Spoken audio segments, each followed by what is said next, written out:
Oi, pessoal. Aqui é Marcelo Serrano e esse é mais um episódio do podcast Tal Views. Antes de começar, eu deixo o convite para você nos acompanhar nas outras redes sociais. A gente tem publicado alguns conteúdos exclusivos no Instagram, no Telegram e também no YouTube, onde vai estar disponível a edição desse podcast em vídeo. Bom, a gente tem vivido um ciclo de aperto de crédito, motivado principalmente pelo atual patamar da taxa de juros, e nesse episódio a gente vai falar um pouco sobre renda fixa e créditos privados, né? O mercado secundário de dívida tem apresentado um crescimento relevante, tanto em volume quanto em liquidez, e de cada dia despertado mais interesse aí dos investidores que têm montado posições, tentado tradear aí as mudanças na precificação desses créditos. E a ideia hoje é comentar o comportamento desse mercado, as oportunidades de alocação e os cuidados que o investidor deve ter na hora de escolher esses títulos, né? Então, para participar desse bate-papo hoje, a gente conta com as participações do Alexandre Miller, que é sócio e gestor dos fundos de crédito da JGP, e do Vinícius De Rossi, que é sales na mesa institucional de renda fixa aqui da Itaú Corretora. Vinícius, Miller, tudo bem? Tudo bem, Boa obrigado pelo tarde. convite aí. Imagina, é um prazer aí estar com você hoje aqui, Miller com o Vinícius também. E começando, Miller, acho que vale fazer uma rápida retrospectiva. No ano passado, a gente viu o mercado de renda fixa, principalmente fundos focados em crédito, com volume significativo de captação, né? A gente viu isso até como consequência dessa esteira da renda variável migrando para a renda fixa. Já esse ano, com todo esse news flow e alguns problemas que a gente acompanhou, a gente viu um movimento talvez de aversão a risco desses investidores, com um volume de saque considerável aí na casa dos 75 bilhões de reais nesse ano. Então eu queria começar esse bate-papo entendendo como que você vê essa trajetória, esse balanço, essa mudança de visão do investidor e como você está projetando as perspectivas para esse mercado. Não, legal. Eu acho que a primeira coisa que é importante o investidor ter na cabeça é que o crédito privado ele tem os seus ciclos, assim como tem commodities, assim como tem ações, real estate. É um ciclo que, em geral, guarda uma conexão com o ciclo de política monetária. Na verdade, a forma como os juros conversam com a economia real é por meio do custo de crédito. Então, quando o Banco Central sobe a Selic, a ideia é que ele cause uma restrição de oferta de crédito, de custo de capital, que as empresas segurem um pouco o patamar de investimento, o patamar de consumo, para que isso gere um esfriamento na demanda agregada e faça com que a inflação volte a convergir para os níveis desejáveis, né? Então, esse acompanhamento do ciclo de crédito com o ciclo de juros, em geral, acontece, de fato. Ano passado, a gente teve um momento muito positivo para a captação, para a indústria de fundos de crédito, né? Títulos diretamente na carteira dos investidores, pós-fixados em especial. E agora, no início do ano, a gente começou a ter os primeiros reflexos da restrição de crédito causada pelos juros muito elevados no Brasil. A gente teve um evento muito marcante, que foi a recuperação judicial das lojas americanas, e que acaba causando um impacto sobre as expectativas muito ampliado. Uma coisa são empresas que já são muito frágeis nos seus modelos de negócio, já tem muita dívida dentro da sua estrutura de capital e que, dentro de um ciclo de aperto monetário, começam a pedir socorro, né, a ter dificuldades, a ter que ingressar em RJ. Outra coisa é uma empresa até então tida como um triple A, comandada por um grupo de reputação super elevada no Brasil, do dia para a noite entrar em inadimplência. Então, esse evento, de fato, ele é muito chocante, traz um impacto sobre as expectativas que acabou antecipando um pouco a piora do ciclo de crédito. E essa antecipação ela veio por meio de spreads mais elevados, né, no mercado secundário. Isso fez com que alguns preços, alguns títulos tenham seus preços em queda, né, refletindo esse aumento do spread. E a partir daí todo o mercado passou a refletir sobre em que estágio do ciclo de crédito a gente está. Se a gente ainda está numa fase inicial de abertura dos spreads, se a gente já está entrando numa fase de estabilização, eventualmente podemos até ter uma fase de retração desses spreads, o que amplificaria o retorno do crédito privado. A grande questão hoje é essa: em que estágio que a gente está? Depois a gente pode discutir um pouco mais isso, mas eu acho que todo esse susto que veio em janeiro do crédito privado foi muito amplificado pelo efeito lojas americanas e pelo impacto esperado de um período muito longo de Selic elevado. Depois a gente entra um pouco mais aí no debate do ciclo. Não, legal. Pegando o gancho aqui, Vinícius, o Miller colocou bem o quanto esse mercado funciona com ciclos, dando exemplo até em comparação com as commodities, e a incerteza de que momento a gente está. E aí eu linko com um dado interessante, né? Como o mercado secundário está rodando 45% acima do que a gente via no segundo semestre do ano passado, por exemplo, né? Minha pergunta para você é como isso ajuda a entender de fato o que o investidor está pensando. Esse número maior, ele ilustra uma tentativa do investidor de buscar posições justamente na oscilação desses créditos, ou é um interesse maior pelo mercado como um todo?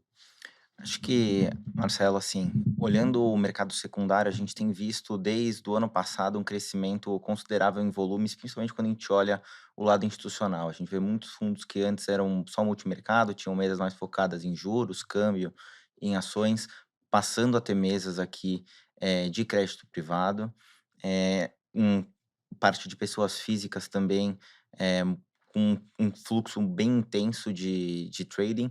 Acho que o principal fator aqui, olhando para esse começo de ano, foi o news flow que a gente teve no mercado local. Certamente a gente viu que não só a recuperação judicial da Americanas, como também news flows envolvendo outras empresas aqui, como lá a Light, que foi um tópico que a gente até abordou na nossa conferência aqui de crédito privado também. E também algumas notícias sobre CDBs, outras empresas que são alocações que pessoa física acaba tendo, privilegiando na própria carteira, geraram um movimento, um primeiro movimento de saída normalmente da pessoa física nesses papéis, de um receio maior em relação às alocações que elas tinham, mas até ali da corretora a gente consegue ter uma visão tanto do lado institucional quanto do fluxo pessoa física. Então, olhando a parte de pessoa física, nos parece que aos poucos a gente tem visto uma normalização desse fluxo, e da parte de institucionais também, mas eu acho que o institucional passou a aproveitar um pouco mais os spreads que abriram muito, dado o evento, Americanas, para aproveitar boas oportunidades de empresas que, são AAA e estavam negociando em spreads bastante atrativos. Então, acho que o ganho de liquidez e o maior volume que a gente tem visto nesse primeiro trimestre, é muito relacionado também com a oportunidade. Então você teve um primeiro momento de susto e de retração ali, de redução de posições, mas agora a gente também está vendo um ciclo novo de realocações nesses nomes que são boas oportunidades. Até se eu puder pegar um gancho em relação a esse número que você trouxe, do volume muito elevado no mercado secundário, isso é um sinal de que o mercado está funcional, né? Eu acho que risco de disfuncionalidade no mercado secundário podia levar a novos solavancos de preço, né? Se a gente chegasse numa situação onde não houvesse liquidez no mercado secundário ou se criasse uma dificuldade para se negociar os ativos, a gente poderia ver novos degraus ali de queda de preço de debêntures ou de abertura de spread. E o fato do volume estar muito elevado é um sinal de que o mercado está se ajustando via preço, como tem que ser. O preço do título caiu, o retorno ficou mais alto e isso foi suficiente para atrair o comprador marginal. Por isso que o volume de secundário está muito elevado. Compradores mais experientes, mais preparados até, eles estão fazendo as suas avaliações, as suas escolhas dentro desse ambiente de retornos mais elevados. E aí você tem hoje o grande vendedor de títulos de crédito no mercado secundário acabam sendo os fundos de crédito que têm uma mobilidade de passivo muito elevada. São aqueles fundos de um dia de liquidez, que a gente sempre recomenda bastante cuidado.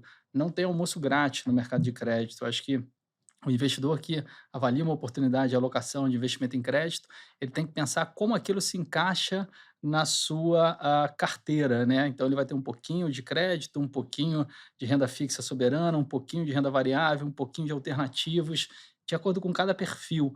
O que não pode o investidor achar que ele pode passar a investir a reserva de emergência dele num fundo de crédito que supostamente dá 110, 115, 120% do CDI, sem nenhuma volatilidade. Como eu falei no início, o crédito tem seus ciclos e o investidor tem que montar a carteira dele não com a visão de que tem almoço grátis, que é justamente esse cara que tem essa visão que está saindo correndo agora dos fundos e está causando um pouco de amplitude de abertura nos spreads e esse ajuste do mercado de crédito. Mas a ótica tem que ser muito focada numa construção eficiente de portfólio que converse com as tolerâncias de risco, com as tolerâncias de volatilidade de cada perfil, né? Vou fazer uma pergunta agora aqui Legal. pro Miller. Acho que, Miller, você comentou um pouco na sua primeira resposta. Você publicou recentemente um artigo falando sobre os ciclos gêmeos, que é justamente a correlação entre os ciclos da política monetária e o ciclo de crédito. E aí, sobre esse timing, eu acho que uma questão, um ponto que tem sido bem discutido ali com outros gestores também, eu queria muito ouvir sua opinião, em relação ao evento Caixa, perdão, o evento Americanas no início do ano, e como, na verdade, o mercado de crédito se comportou após isso, né? O aperto de condições financeiras, a abertura de spreads no mercado. Isso, na verdade, a gente pode delegar, né, esse efeito mais ao momento da política monetária, com o lag que a gente espera normalmente que tenha, ou a gente pode colocar o news flow pontual como tendo sido um dos drivers aqui mais importantes para o mercado? Eu acho que é uma combinação das duas coisas, né? De fato, há a expectativa de que os juros mais elevados aperte o balanço das empresas, e aí as empresas têm que estar preparadas para ultrapassar esse ciclo de política monetária, preparadas, eu digo, do ponto de vista de uma estrutura de capital equilibrada, de uma gestão de liquidez, de reservas de caixa prudente. Isso tudo vai ser um posicionamento de modelo de negócios eficiente em cada indústria. Então, são fatores de risco de crédito que têm que estar bem calibrados para que as empresas possam passar esse ciclo de juros alto. Como eu comentei, o efeito, a surpresa da recuperação judicial de lojas americanas causa um efeito sobre a confiança ampliado. Isso é normal, ninguém esperava um evento dessa magnitude no início do ano. Mas o que a gente tem que pensar daqui para frente é como esse ciclo tende a se ajustar a partir de agora, né? Se a gente tem mais chance de seguir tendo eventos negativos e seguidas aberturas de spread de crédito, ou se a gente tem mais chance de entrar numa fase de estabilização. O que eu posso trazer para vocês de dados objetivos, o primeiro é que a gente produz um índice de crédito chamado JGP Index, acho que muita gente no mercado já acompanha, e o IDEX ele passou todo o mês de março, que a gente está finalizando agora, nessa semana, com spreads estáveis, flutuando ali entre 2,8% e 2,9% sobre o CDI. Isso representa uma abertura de mais ou menos 1% em relação ao nível de dezembro de 2022. Quer dizer que todos os papéis abriram 1% de spread? Não necessariamente. Tem papéis que abriram 0,5%, tem papéis que abriram 4%, 4,5% de spread. Esse 1% é a média ponderada do índice, mas é uma boa referência. Então, o fato de você ter passado 30 dias com spreads estáveis é um bom indicador de que a gente pode estar encontrando um equilíbrio de mercado e que são as chances da gente ter uma nova perna de abertura começam a diminuir. Acho que um outro aspecto muito interessante que corrobora um pouco dessa visão construtiva para o ciclo, nesses últimos 10 dias a gente teve uma série de anúncios de capitalização de acionistas e empresas, né? A gente teve anúncio de capitalização na Equatorial Energia, a distribuidora de energia, sendo patrocinado pela própria Itaúsa, eventos de capitalização na DASA, na Rap Vida, a própria CVC, dentro do aditamento das debêntures, tem uma obrigatoriedade de se cumprir um aumento de capital dentro desse ano de 2023. Então, você começa a ver uma série de empresas que começam a ter o tal do suporte do acionista, né? Que vai dando um conforto para quem é credor. Empresas que têm bons modelos de negócio, mas que eventualmente precisavam de um reforço de capital, de capitalização para passar de forma mais segura esse ciclo de alta da Selic. Então, acho que essa leva de capitalização também tende a gerar a relembrar as pessoas que crédito tem uma prioridade sobre ações, não está sujeito a uma diluição dentro de um processo de capitalização. Então, a gente tem seguranças aí que deviam ser colocadas na conta, né? Eu acho que queria pegar um ponto da tua penúltima resposta, Miller, sobre o funcionamento desse secundário, a diferença que a gente viu no comportamento de investidores mais experientes ou investidores profissionais e investidores menos experientes. Nesse cenário, como é que fica o desafio da gestão desses ativos, né? Como que faz para conciliar, ou pelo menos aproximar um pouco a visão do gestor profissional com o cotista que às vezes é mais sensível a eventos como os que a gente comentou aqui? Como é que você equilibra um pouco e tenta aproximar a visão do cotista com a do fundo? Legal. Eu acho que parte da ansiedade que por vezes aparece no mercado de crédito também tem a ver com uma certa dificuldade de se acompanhar os dados. O mercado de crédito, o mercado de debêntures, ele é um mercado de balcão, não é um mercado de bolsa. Se a gente diz aqui que está tendo algum movimento na bolsa, que a bolsa está caindo, a pessoa abre ali rapidinho o Google, abre o provedor de dados, o home broker, ele vê qual é a variação que está tendo na bolsa. A bolsa caiu 1% hoje, subiu 0,5% amanhã, e ele vai entendendo o que está acontecendo. Então, o crédito, por ser um mercado de balcão, ele já traz um pouco desse desafio para o investidor, de entender onde está o mercado, de fato, em especial o investidor pequeno, né, pessoa física.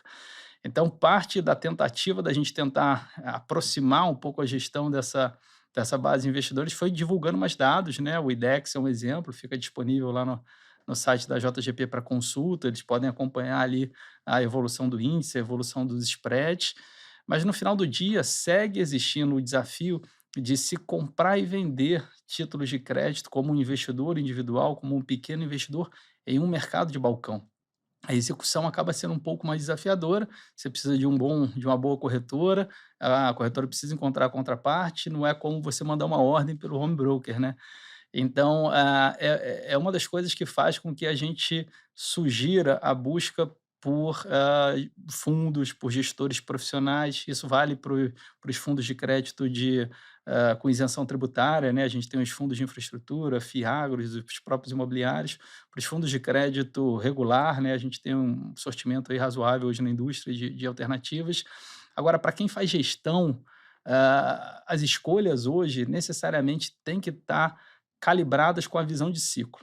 Se o gestor hoje acha que o ciclo ainda vai piorar, que a gente vai ter mais uma pernada de abertura, que a gente vai ter mais barulho, mais surpresas negativas, o gestor devia estar fazendo o quê? Aumentando o percentual de caixa dentro dos fundos, reduzindo o prazo médio dos títulos, então ele tinha que estar com uma postura mais defensiva. Se o gestor já tem uma leitura que a gente está entrando numa fase de estabilidade do ciclo de crédito, e aí tentando olhar um pouco mais à frente, as escolhas de gestão são outras, né? A gente tem que apertar um pouco a alocação da carteira, escolher títulos que trazem um pouquinho mais de prazo médico, isso dá ganho de preço se a gente estabilizar e tiver uma reversão de spread. Então, as coisas têm que estar conversando. O que eu posso dizer para vocês é que a gente está com uma leitura de que a gente tem mais chances de estar entrando em uma fase de estabilização de ciclos de spread. Também porque, quando a gente olha o que está precificado na curva de juros futuras hoje no Brasil, a gente já tem uma queda precificada aí em torno de 2,5% na taxa Selic até o final de 2024. Isso é uma bela ajuda do ponto de vista de custo de crédito para as empresas, de comprometimento da geração de caixa com o serviço de dívida. Então, é uma das coisas que também pode ajudar a melhorar a percepção de capacidade de repagamento das empresas aqui no Brasil. Como eu comentei, os ciclos de juros e de crédito, eles caminham bastante juntos, então a gente tem que ter essa capacidade de leitura para calibrar a carteira dos fundos no dia a dia. Perfeito. Quer fazer mais uma aí, Vou fazer Vinícius? mais uma, acho que se janeiro, né, janeiro e fevereiro foram meses recheados no mercado local de notícias, né, sobre empresas, eu acho que agora nesse último mês de março a gente teve um news flow no mercado internacional quando a gente fala de Silicon Valley Bank, Credit Suisse, e um temor de uma crise financeira também por conta de alta de juros lá fora. A minha dúvida é se nos indicadores proprietários da JGP a gente conseguiu sentir algum efeito desses eventos lá fora aqui no mercado local. Legal. Na verdade, aí vem até uma certa vantagem do mercado de renda fixa doméstico, né? É um mercado que não tem uma presença muito elevada de investidores estrangeiros. Então, nesses grandes eventos internacionais, incerteza em relação ao sistema bancário americano, incerteza em relação ao sistema bancário europeu, hoje há uma discussão super relevante em relação à saúde dos empréstimos lastreados em imóveis comerciais, né, os commercial real estate nos Estados Unidos, em especial. Então, todos esses temas muito sensíveis no mercado internacional acabam não afetando tanto o mercado de crédito.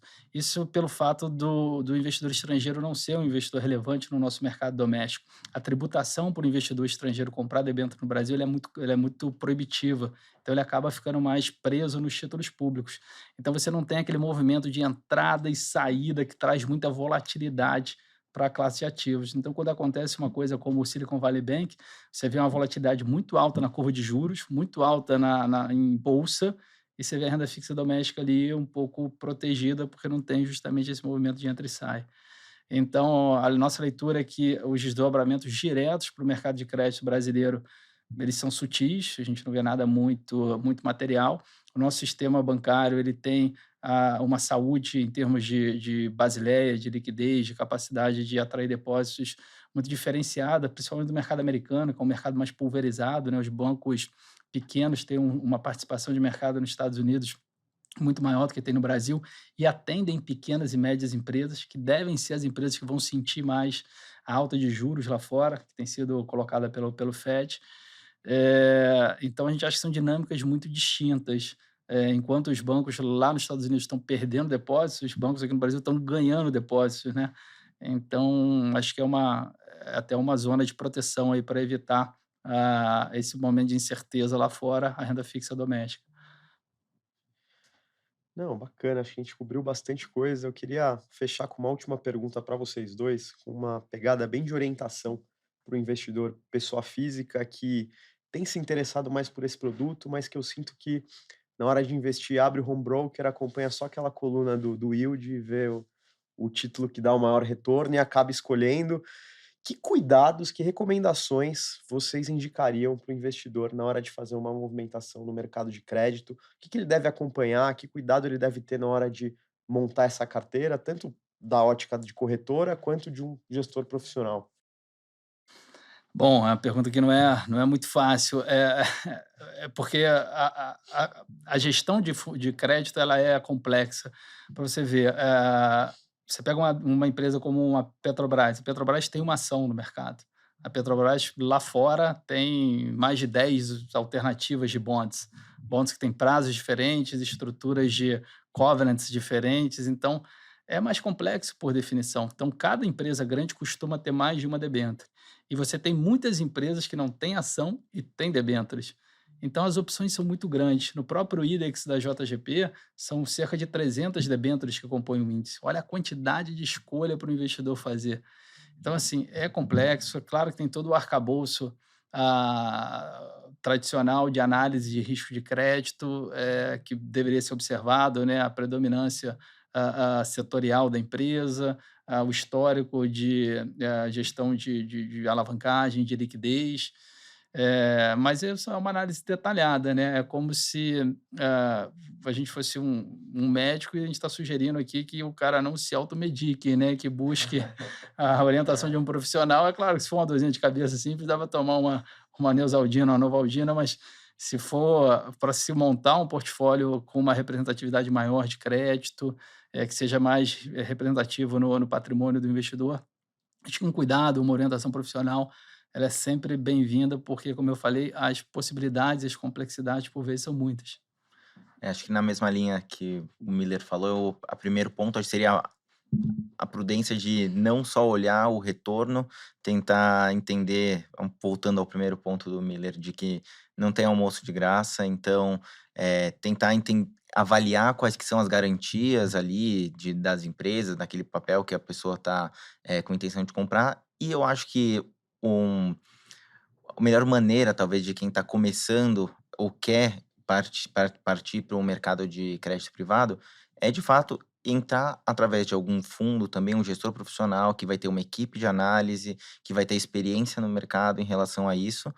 E nesse momento, ainda mais com uma volatilidade maior que a gente tem visto, com um ciclo de política monetária mais apertada, que fragiliza de fato as empresas que são um pouco menores ou com uma estrutura mais fraca, menos parruda para aguentar os impactos, né, que o ciclo está gerando. Acho que realmente a forma de maior proteção aqui e de você conseguir ter um melhor retorno é de fato tendo o auxílio aqui de profissionais experientes que estão no mercado há muitos anos. Perfeito. Bem legal. A gente termina com essa mensagem naquele estilo: não faça isso em casa, não faça isso sozinho em casa. Mas brincadeiras à parte, foi legal. Acho que Miller e o Vinícius colocaram a importância dessa análise, que é uma análise profissional, mais difícil, e acho que a gente conseguiu compartilhar um pouco do momento desse mercado e as nossas perspectivas aqui. Então, eu queria novamente agradecer as participações do Miller e do Vinícius nesse bate-papo de hoje. Obrigado, Marcelo. Legal, Obrigado, Miller. foi um prazer, obrigado.